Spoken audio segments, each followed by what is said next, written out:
สีในใส่กายเราต้องใส่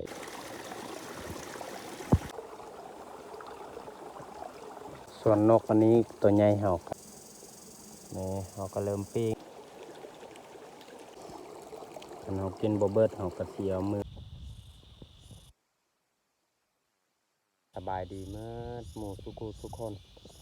ยินดีต้อนรับเข้าสู่ซองบปเสาร์มื้อนี้ก็มาพออยู่ไฮคือเก่าไปกับเอื้อยไผเนาะเพราะว่าคนอื่นเขาบ่ไปแต่เฮากับเอื้อยไผ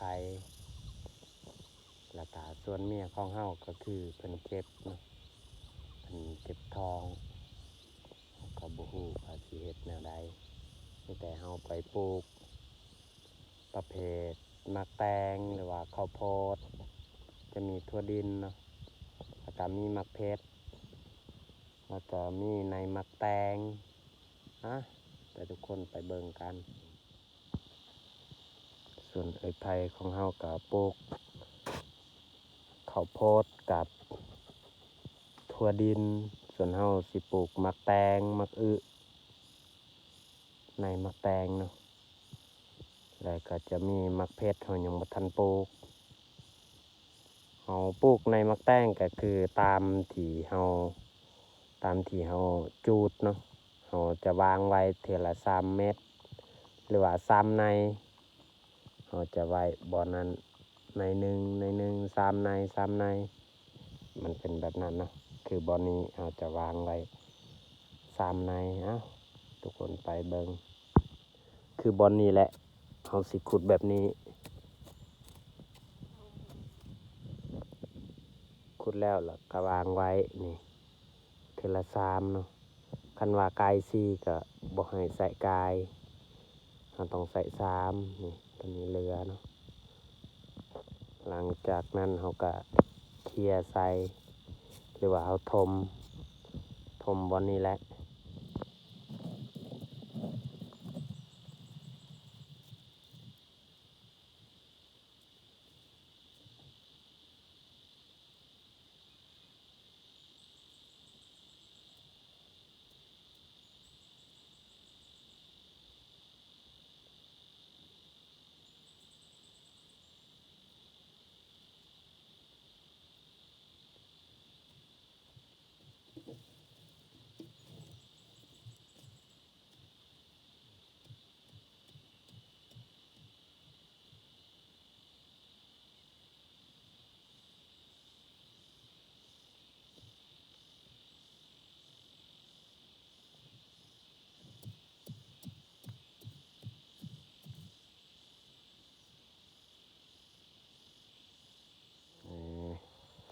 ไผ่ของเรา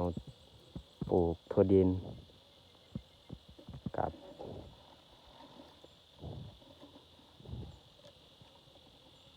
ถั่วดินนี่เราปลูกค่อยทีเถื่อละ2 เมตร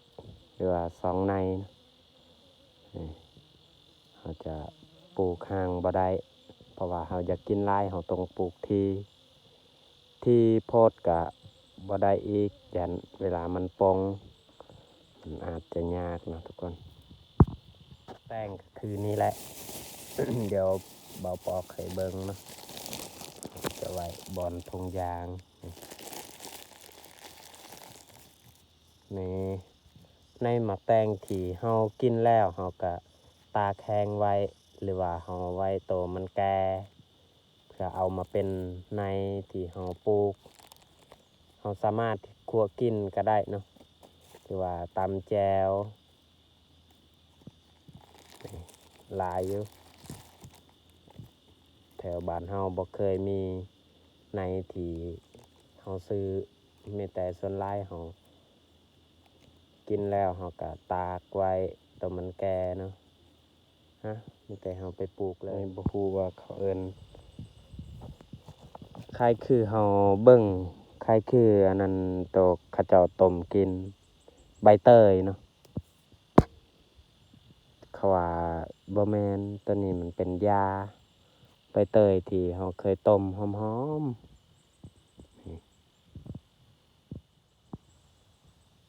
นี่แหละในข้าวโพดเนาะ หรือว่าในซาลีที่เฮาสิปลูกเนาะมีแต่เฮาสิขึ้นไปปลูกอยู่เทิงบ่อนมันเพียงนะเพราะว่าบ่อนนี้พอแล้วเฮาปลูกอนามัยนะถ้าเฮาปลูกบ่อนนี้จะมี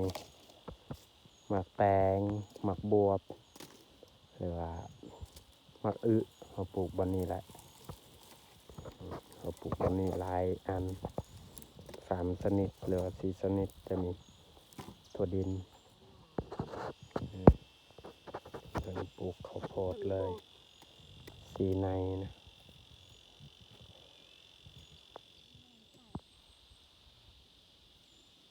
ปลูกเลยสลีเริ่มปลูกสลีนะตามในประมาณ2 ก้าวมาปลูกระยะห่างของมันอย่ามาปลูกที่อย่ามันยากเวลามีเขานะไปกินน้ำนะทุกคนบ่ไหวอยากน้ำแห้งจนน้ำลายออกเพราะว่ามันร้อนร้าย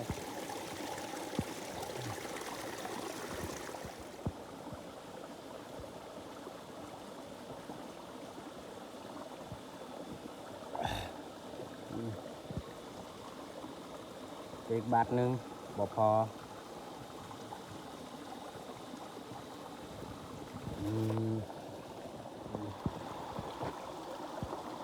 ลงมากินน้ำนอนแล้วเป็นเมื่อย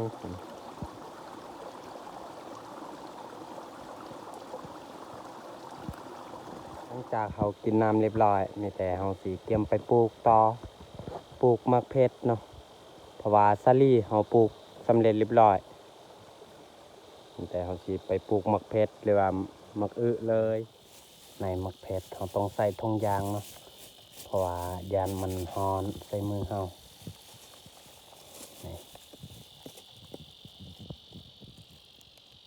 วัดเม็ดของมันเอาใส่เลยเขาปลูกมะเพชรก็คือเขาขุดแนวนี้ก่อนหันจึงปลูกเนาะ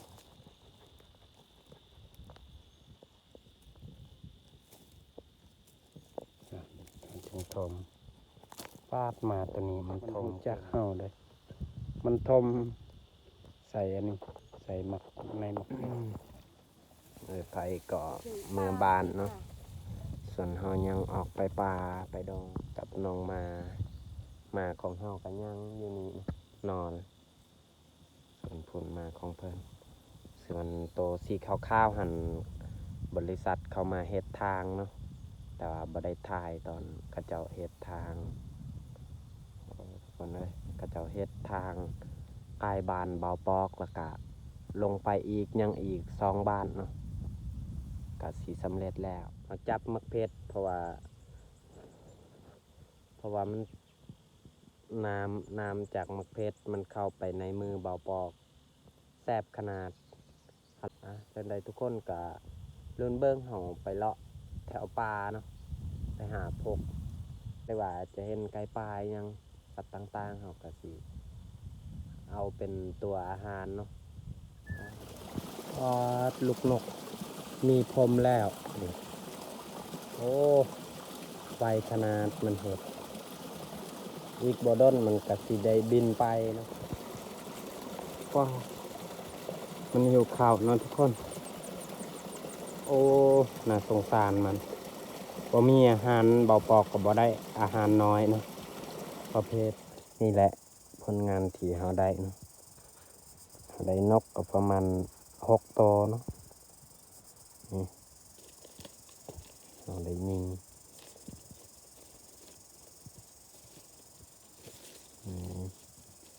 นี่นกน้อยนะบ่ค่อยใหญ่ปานใด2 ตัวนี้พอสมควร3 ตัวนี้แต่เฮาสิเกียมดังไฟเนาะ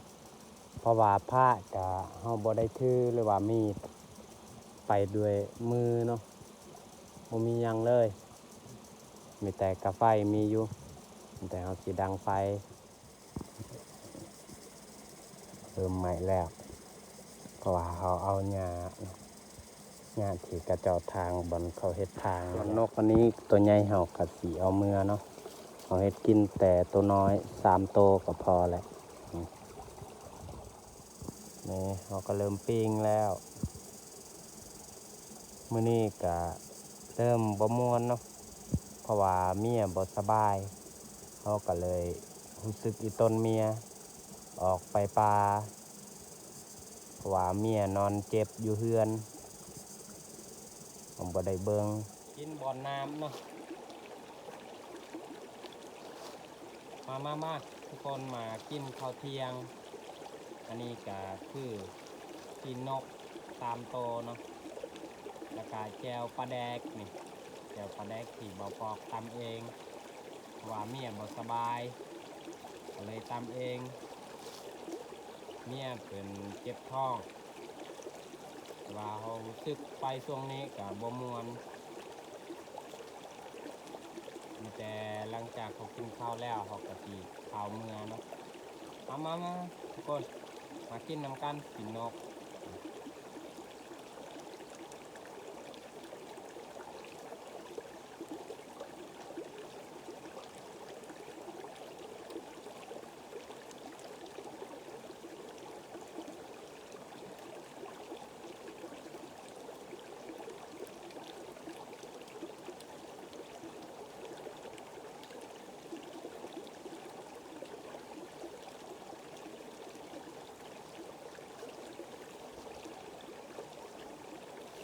กินบ่อน้ำนี่สบายเลยละอยากกินน้ำมีน้ำแล้วก็สบายเฮาแน่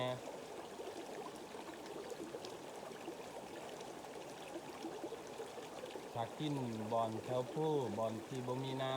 ำอาจจะคางคอได้บางทีเอาอาจจะตายได้เนาะมันว่าบ่มีน้ำเขาอดบ่ได้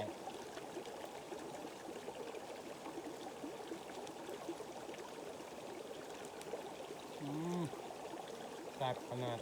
กินครั้งแรกกินนกครั้งแรกที่เบากอกเลาะหาคนเดียว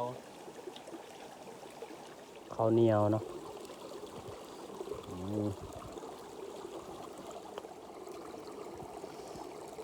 เรากินบ่เบิดเราก็เสียเมื่อให้เมียกินเนาะ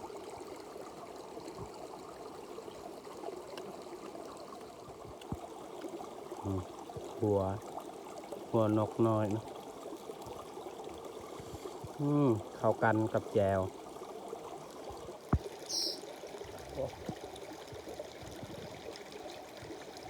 โอ้เบาปอกกินข้าวนี่มีนกลัดหน้าเลยสงสัยเมียของเฮาอาจบ่สบายเนาะว่าการนกแจ้งเตือนให้เฮาเฝ้ากินเฝ้าเมื่อทุกคนนี่ก็เฮาสิกินเฝ้าเมื่อเนาะเพราะว่าจู่ๆบ่ปอกกินข้าวก็มีนกลัดหน้าเลยเดี๋ยวเฮาก็เกลือใส่มานอนกินนอนของเฮาก็เพิ่นรู้สึกหิวข้าวตอนนี้ว่าบ่อนเฮาปะเพิ่นบ่อยากกิน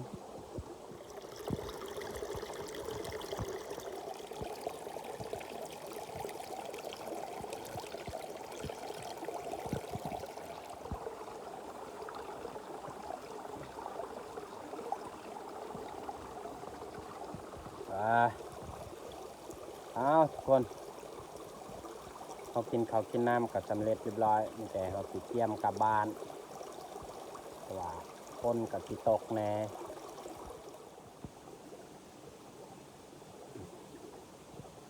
โอเคทุกคนสำหรับคลิปนี้ก็สิจบลงอยู่นี้อย่าลืมฝากกดไลค์กดแชร์กดติดตามเพื่อเป็นกำลังใจให้ปอกเห็ดคลิปต่อไปแล้วขอบใจ